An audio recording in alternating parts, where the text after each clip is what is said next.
Assalamualaikum warahmatullahi wabarakatuh. Apa kabarnya Nanda Soleh dan Soleha pada pagi hari ini? Semoga selalu sehat, ceria, dan bersemangat untuk mengikuti pelajaran karakter hari ini. Iya, hari ini kita kembali belajar di pilar karakter 2, yaitu tentang jujur. Kita masuk di kegiatan kedua, yaitu mendengar cerita tentang kejujuran dan mendiskusikan akibat perilaku jujur atau tidak jujur.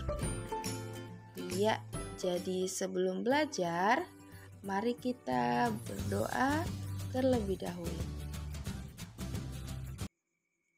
Bismillahirrahmanirrahim. Rabbi zidni ilma warzuqni fahma. Rabbi shrah li sadri wa yassir li amri wahlul 'uqdatam min lisani yafqahu qawli. Allahumma inni as'aluka ilman nafi'an wa rizqan thayyiban wa amalan mutaqabbalan. Amin. Iya, Nanda Soleh dan Soleha, sesuai dengan judul kegiatan kita pada hari ini, yaitu mendengar cerita tentang kejujuran dan mendiskusikan akibat perilaku jujur atau tidak jujur. Maka mari kita mendengarkan atau menonton sebuah cerita tentang kejujuran. Tapi pertama-tama Bunda ingin bertanya, apa Nanda Soleh dan Soleha masih ingat apa itu jujur? Iya, jujur itu berkata sesuai dengan apa yang terjadi tanpa melebih-lebihkan ataupun mengurang-ngurangi perkataan. Persis sesuai dengan apa yang terjadi. Jadi, mari disimak videonya. Assalamualaikum adik-adik. Kisah kita kali ini berasal dari hadis Nabi yang diriwayatkan oleh Abu Hurairah. Beliau adalah salah seorang sahabat yang terkenal karena kesalehannya dan ilmu agamanya yang mendalam.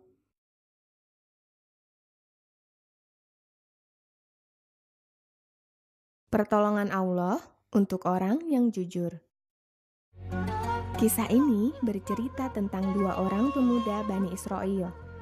Salah seorang pemuda mendatangi temannya untuk meminjam uang sebesar 1.000 dinar.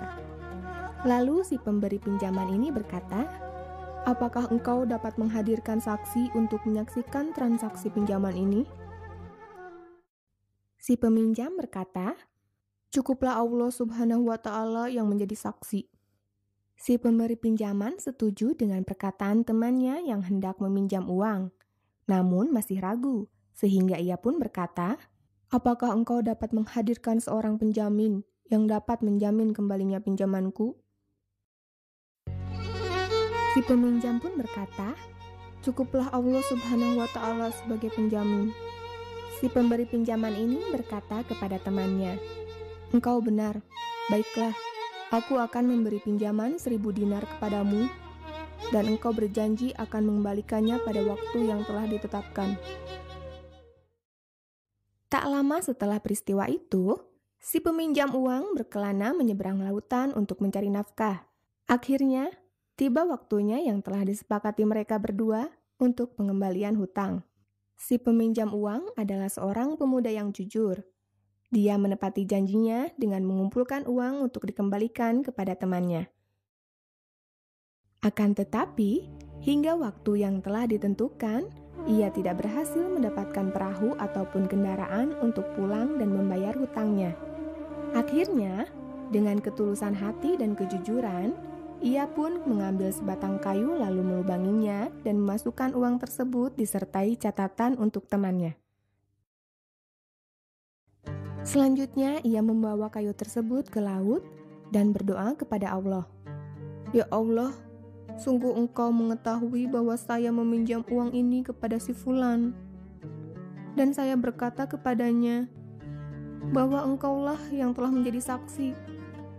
Sungguh, saya sangat sulit untuk menemukan kendaraan pulang, hingga saya menitipkan uang ini kepadamu. Selanjutnya, ia pun menghanyutkan batang kayu tersebut ke laut. Setelah melakukan itu, ia pun kembali berusaha mencari jalan pulang dengan sekuat tenaga. Atas izin Allah, kayu tersebut ditemukan oleh temannya yang meminjamkan uang kepadanya. Kayu tersebut dibelah oleh si pemberi pinjaman untuk dibuat kayu bakar. Ketika dibelah, muncullah uang sebesar 1.000 dinar beserta catatannya. Akhirnya, tahulah ia bahwa temannya tersebut tidak ingkar janji dan berhasil membayarkan hutangnya kepada dirinya. Akhirnya, setelah beberapa lama, si peminjam uang ini pun dapat kembali ke kampung halamannya. Ia langsung menemui temannya, sekaligus menyiapkan uang 1.000 dinar sebagai pengganti. Ketika bertemu dengan temannya yang meminjamkan uang, si peminjam berkata, "Maafkan aku, wahai sahabatku. Aku telah berusaha keras untuk memenuhi janji kita, untuk membayarkan hutangku pada waktu yang telah ditentukan. Akan tetapi, aku tidak mendapatkan satu kendaraan pun untuk pulang ke kampung." Si peminjam uang pun tersenyum dan berkata, "Tidak usah engkau risau, sahabatku. Engkau adalah orang yang jujur dan menepati janjimu. Aku menemukan uang dan catatan yang engkau masukkan ke dalam sebuah batang kayu. Sungguh engkau telah berkata benar. Allah lah yang menjadi penjaminmu."